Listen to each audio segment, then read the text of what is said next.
Okay, guys and gals, we are back on the 98 expedition. Whoops. Checking out my big old coat here. So we just finished up the wiper washer switch, aka the multifunction, and then we also did the brake switch, which fixed the I wasn't getting out of park intermittently. And so what we're gonna do now is this actuator, like sticks or whatever that means. So we have a new one. I'm gonna go grab it here.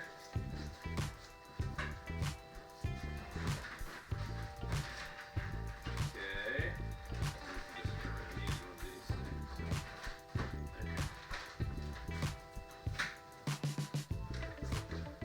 Alright. So this is the part that I got. I got this off Amazon.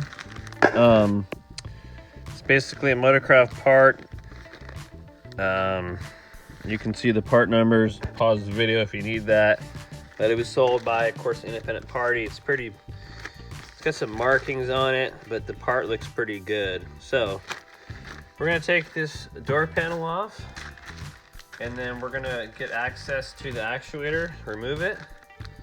While we're in there, we're gonna lubricate the latch, because last year, this door latch, it wouldn't shut normally. You'd have to slam it shut, and then when you opened it, it would kind of pop open. So something wasn't going on right.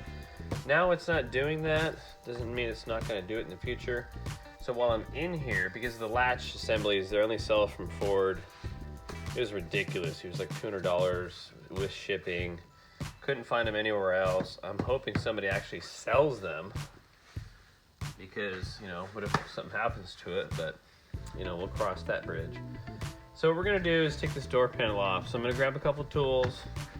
When you're taking door panels apart and you don't have a video to watch or whatever, you always want to just gently start prying around and kind of look for your obvious spots. Just, you know, 9 times out of 10 you start prying and you're prying the wrong way, and then you break something. And if you're working on a customer's vehicle, you know, that's even worse. This is my own vehicle. This is the vehicle my wife drives. So I haven't got any tools out or anything. I'm gonna grab one of these bad boys. I'm gonna grab a small screwdriver.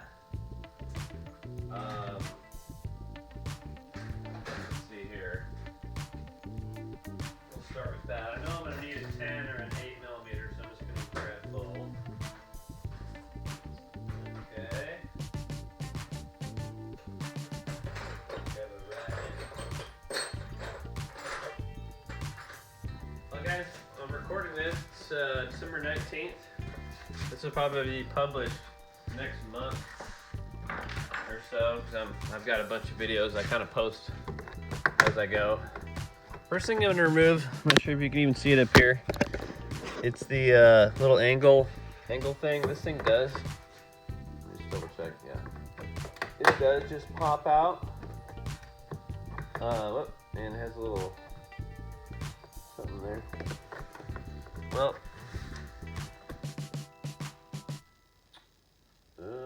maybe not, guys. I'm like already forgetting.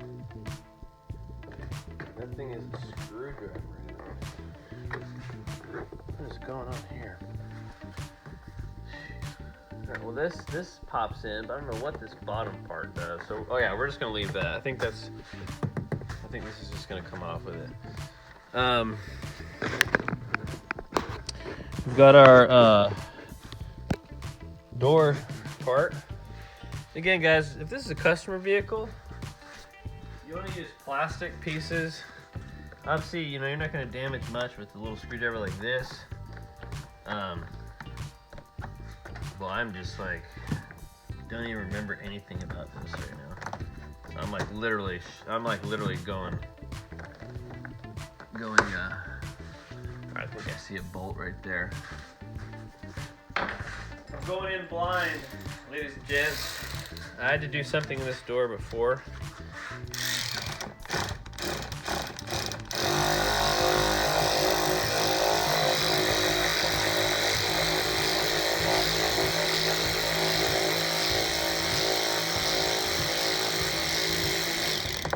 honestly don't know if I have to do that. I think I do, so I'm gonna do that.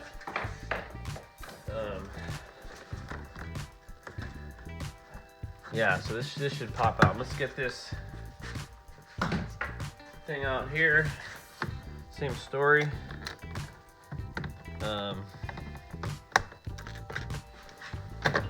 right, we're good there. This one just goes straight down. The GM one kind of shifts forward and up, or backing up. So we're gonna remove the wiring harnesses here. Oh boy. Sometimes that can be a bit of a bear. Careful not to yank on any individual wire. That's how the multi-function switch harness got jacked up. It's really weird to pull that out. It's not very well designed. And while we're at it, guys, we're gonna check this mirror switch. And I can do this at any time actually too, which is good. What's going on with this switch, guys, is that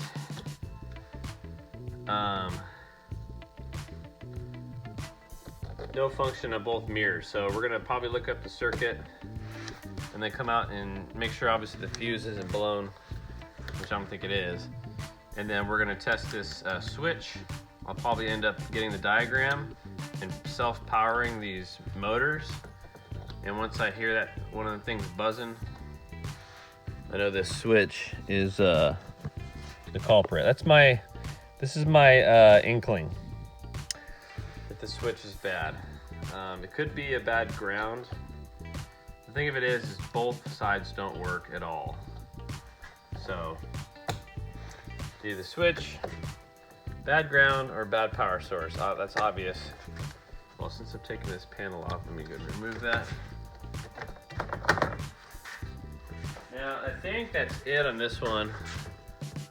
I'm gonna check this speaker. In fact, before I do that, let me just put on here.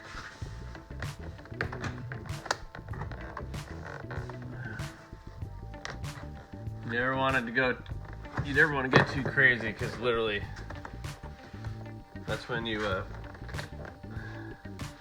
start breaking stuff. And this big old handle thing, that feels like it should be part of the door. Let me just make sure that doesn't peel up. And again, there's probably 15 videos on how to do this already on YouTube, so. But if you're working on something for the first time, you kind of just gotta poke around. I don't know if you can see what I'm doing. I'm on this speaker over here. I'm thinking it's just gonna pop out. Some of them, just after you get everything clear, you pull it up, and it actually doesn't. So that's also probably more on a GM. So since this thing isn't really budging, let's.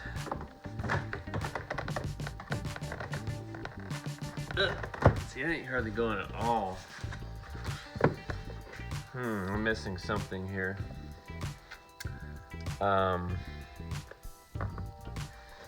Whoops.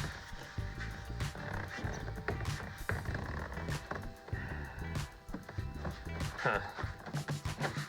That's just gonna go down. I don't think it's that other bolt, because that's gonna remove the whole linkage, but maybe so. Where's the handles? Come on, now it's on that. Huh.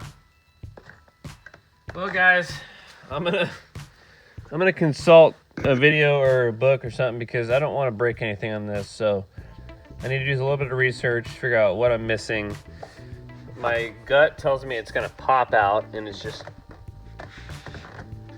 you know, not been popped out for a while. But again, it could pull up. I might need to take this bolt out, which I don't think so, because it's just a door latch thing. Could be something behind the speaker grill. Could be something up here. This carpeting, this thing can pop off, but I don't think so. And I don't see any bolts or screws down here. Before I go that far, let's go down here to this bottom plate. If I can see in there at all. And it looks like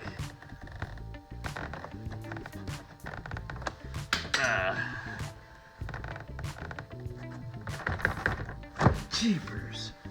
It looks like it's pressed in with the plastic clips, but good Lord, this thing.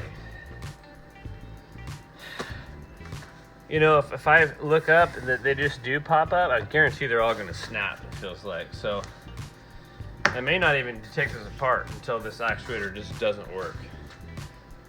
Let me go ahead and pause it, see what I can do. Because if this thing is supposed to just pop out, I'm just gonna leave it. It's not even worth it.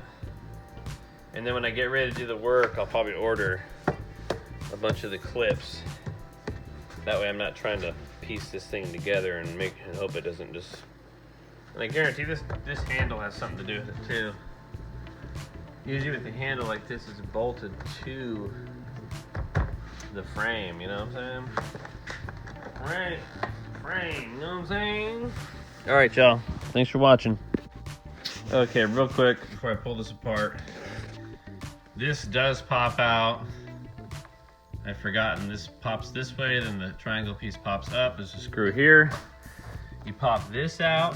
There's a screw here. Not on every model, but you'll see it, sorry for no light. And then you do remove this bad boy, and there's a screw here. So there's a screw, screw, and screw. And then it basically just pops up after that. And I believe I broke some stuff because I messed up. And I didn't watch the whole video like a dummy. I did break this tab and this tab, but sorry, everything else is still intact. Good news is it literally screws on there.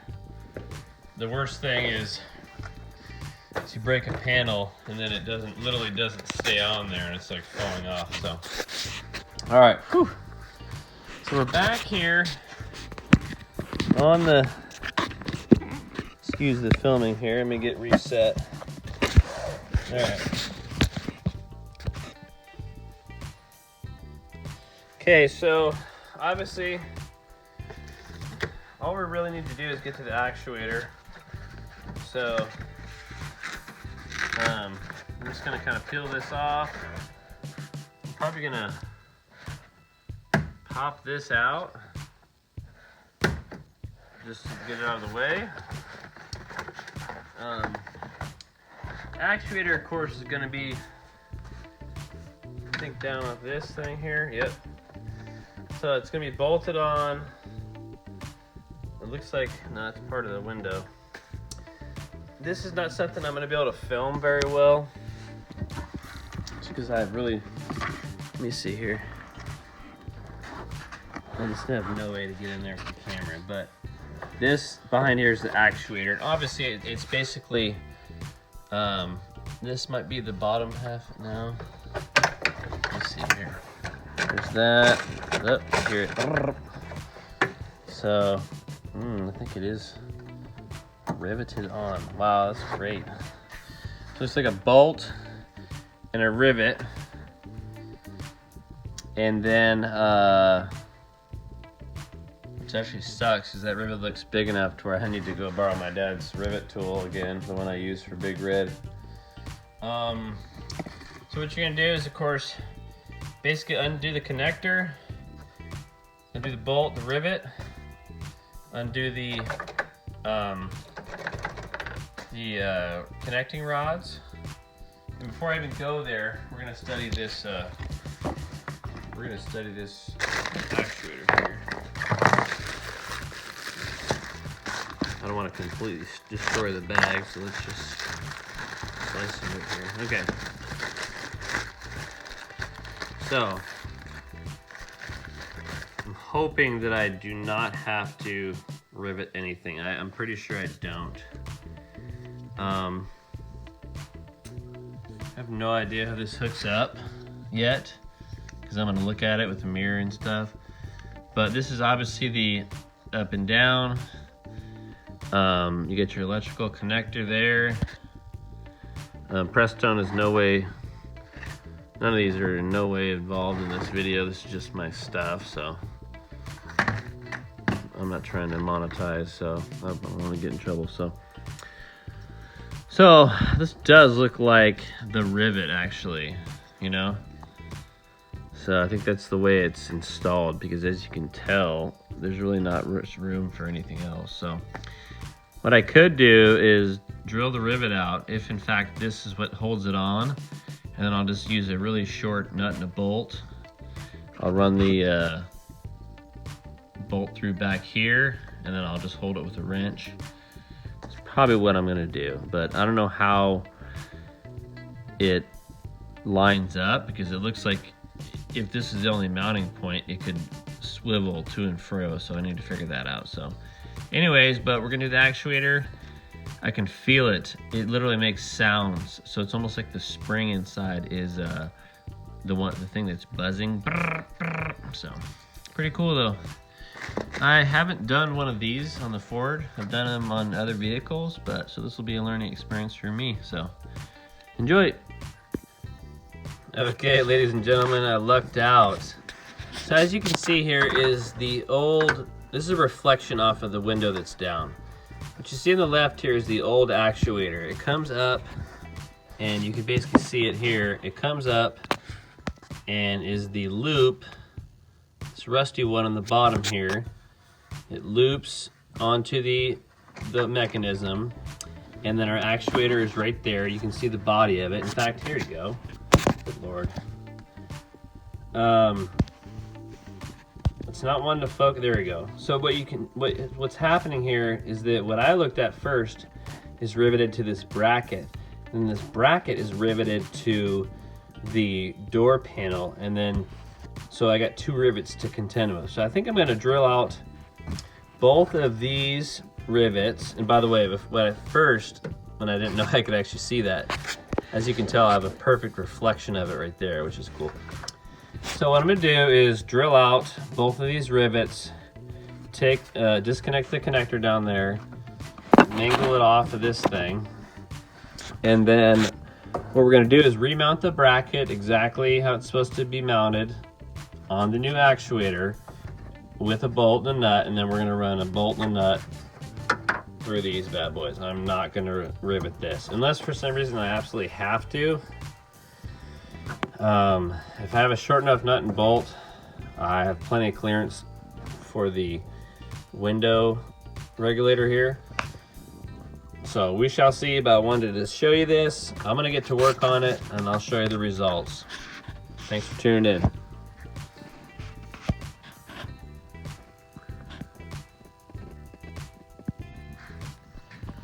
Well, everybody, I determined that I think I have the wrong part. In order for this to work on that right angle bracket, we'd have to basically sit like this, and the angle to connect with the rod linkage needs to be there. So I'm gonna do some more research. I'm gonna put this back together, because my wife does need to drive this tomorrow, but we will revisit this. I'm gonna hold off on testing this because I'm gonna probably switch gears and get all my fluids and whatnot reorganized. And what I'm doing here is that's where all of it was, but my heater, which is right here, kind of blows obviously this way, and I want to kind of reposition all the fluids kind of right on the bench or the shelf there, somewhere around there. A lot of this stuff is just junk and whatnot. This is a bunch of parts that I want to go through, and all the parts I want to you know, kind of redistribute, mainly because I have some pretty important, you know, fluids, and some of this stuff is expensive. Not really, but like the silicone and stuff like that, like, you know, there's plenty left in here, and this is expensive stuff, but just stuff you don't want it to freeze, stuff you don't want at the house. So obviously none of these products are sponsoring this video or anything like that, but yeah, we're just gonna go ahead and set up shop over there and just kind of keep tuning this place up little bit by little bit, and then we will get to this mirror dilemma. Thanks for watching, everybody. This may be part of a continuation. The next video might be actually fixing that or diagnosing this, but for now I'm gonna make sure I have all the right parts, because ain't nobody got time for that. Ain't nobody got time for this riff-raff. Anyways, but that's what you get ordering parts on Amazon right now. Even though it might say it fits your vehicle, it might not. Beware.